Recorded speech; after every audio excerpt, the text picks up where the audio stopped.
Well, I'll be honest, I'm a little sad that today is our last day in this Waves series, but it's been a lot of fun, and today is a really important day for all of us because today we're going to talk about something that we all have had happen in our life, probably multiple times, and that is a crash. And so we're going to talk about what it looks like when we do crash and some things that we can do beyond that. And so let's go ahead and buckle in. Let's jump right in today as we finish up this Waves series together.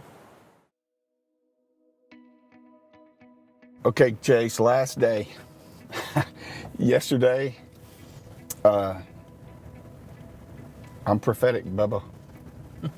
I mean, you experienced some pain. Yes. It seems like, from just what I was watching, but it seems like the more you fell, the harder it got. And Yes. I kept thinking about, I mean, not to over spiritualize it or anything, but I mean, I felt like that story of Peter walking on the water. Like, the more he started looking at waves, the more he started to sink. And it seemed like the more times you fell, the more you were focused on not falling instead of riding the wave. True or not? Definitely true. Everything I could to avoid pain or exhaustion, which was kind of impossible, I figured out quickly. So that's the third thing I learned about adventure down here. It's like, if you focus on the pain, the crash, you're never going to ride the wave. But if you think about what could be as opposed to what might be, I think you're positioned for a great adventure. Think about that time I said, man, I was dreaming that big deal that we were talking about doing at CT, and I told you, one guy said, but what if it doesn't work? And without thinking, I said, what if it does?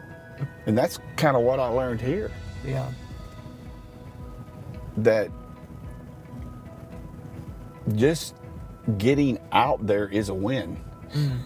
And then God has the results. I think we forget, man, Jesus talked about a widow. I'm thinking about a widow's mite, or a guy coming to him and saying, hey, I know you have all authority, you don't even have to come, will you come heal my daughter? And he says, I haven't seen greater faith or a greater gift.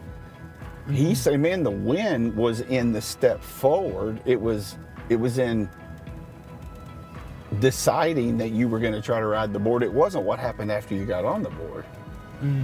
I think about how your generation, I mean, everybody glamorizes the win, but the hard part is the win is always the result. You know, I was reading about PushPay, this company that went from like 0 to 100 million in 4 years, something crazy. And everyone wants to talk to him about that. You know what he wants to talk about? The 15 companies that failed before PushPay succeeded. And I'm reading it and thinking, well, yeah, he won because he tried again when the first one failed. And I think that's the promise that Jesus is making is, man, I'm with you when you get on top of the wave, and I'm with you if you crash. But the point is trying. Yeah. And there's a freedom in that, right? You don't have to own the results.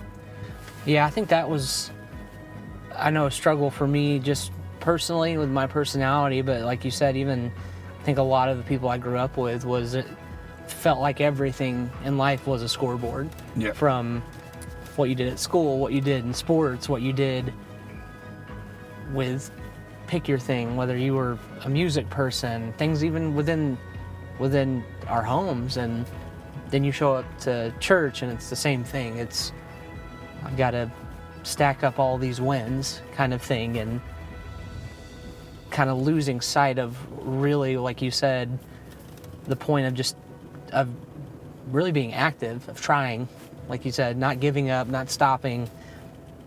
And I think it's discouraged people from what we've been talking about, of saying yes to the adventure of following Jesus. It's not a finish line to run to. It's not a high scoreboard that you're trying to get on. It is a relationship. It is this growing kind of ebb and flow thing that's happening, and I think a lot of times we hit a wall at some point and think, well, we've just failed and it's over, and we never really get back up and we never see that invitation that is there again and again and again.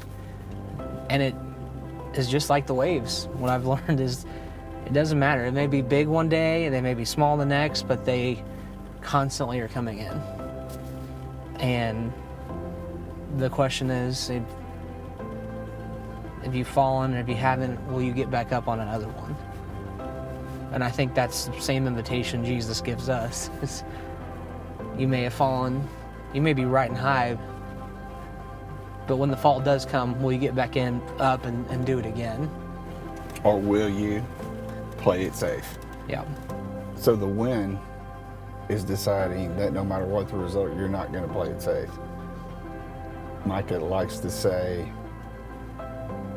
hey, we're going all in. We're pushing our chips in. And dude, sometimes it's scary. But I think it's good to be scared. I mean, if your heart's not beating a little fast and you're not kind of sure how it's going to happen, what do you need Jesus for? Yeah, that's good. I mean, yeah, I get it. Mom, you didn't want me to go to the second sandbar. I get that. But that's where the waves are. And at some point, you have to go where the waves are. Yeah. And the people I know, older than me, I've never heard somebody say, man, I just wish I wouldn't have gone all in with Jesus on that thing. I just haven't met that guy. Yeah. I meet a lot of people on their deathbeds in their final days that are woulda, coulda, shoulda when it comes to an adventure with Jesus. It's been fun, man. I'm glad we came.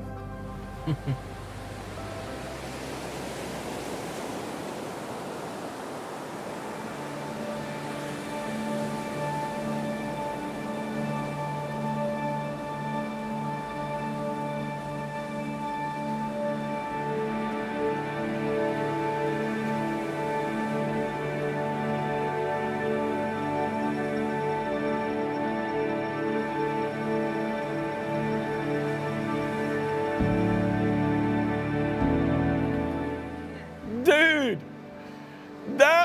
it was awesome, man. I loved it. When you finally got it over your head, what did you think out there? It was a little scary, but like you said, that was the big waves. Hey, dude, it is better in the big water. The reward is bigger than the risk. Yes. I'm tired. I crashed, but those moments of just getting there and getting up, nothing like it. That's the thing.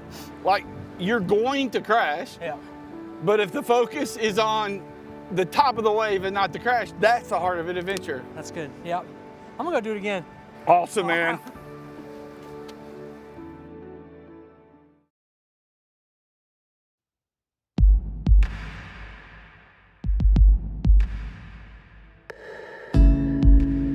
When fortune lies beyond the stars, those dazzling heights too fast to climb. I got so high to fall so far, but I found heaven, a slow swept flow. My heart beating, my soul breathing. I found my life when I laid it down, upward falling, spirit soaring. I touched the sky when my knees hit the ground.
I'm not lying, it really was a lot of fun. It's exhausting, it's tiring, but truly in that moment, I think even for me as I was experiencing that, it really was a good picture of what it looks like in our life as we step out and try things that are new, as we take the risk like we talked about week 1 and do some things that are going to tire us. They're going to be difficult, they're going to be new. We are going to have to work to get better at them, but ultimately, even when we crash, even when we hit that wall, there's something to be said for getting back up and trying again. And I'll be honest, you are in such a perfect place for this, because Jesus did not call us to go out and try again on our own. He told us to live in community with others. We see in the book of Acts what that looks like as people gathered often. And so I want to say thank you. Thank you for gathering. Thank you for being a CT at Home community, for giving hope right there in your neighborhood. It's so important, I think, that as we get up on that wave, as we journey through this adventure of following Jesus, that we have other people alongside of us. I think it's so important for you, like y'all are doing today, to spend time learning and receiving hope together, praying for each other, having fun, man, just having joy in your life, in your relationships. And all of that is because of this opportunity that we have each week called CT at Home. And I'm thankful for you as our church family for making these things happen, for inviting people as our CT at Home community continues to grow. I'm thankful for those of you who continue to consistently give your finances, because when you do that, we're able to do things like this. We're able to resource our CT at Home communities, our church community, our Hope Center, all of these different things so people can receive hope like you're getting to do. And so every time you give, you are giving hope to somebody. You are giving an opportunity for another CT at Home to get started. And it may be in California, it may be in Oregon, it may be in Pennsylvania, it may be in Texas, it may be in 100,000 different places. But what's so awesome is that Jesus is being shared with people because of your gift. So thank you. Thank you for giving. Thank you for gathering together. Thank you for taking steps of faith and risking it to go and to give hope to others.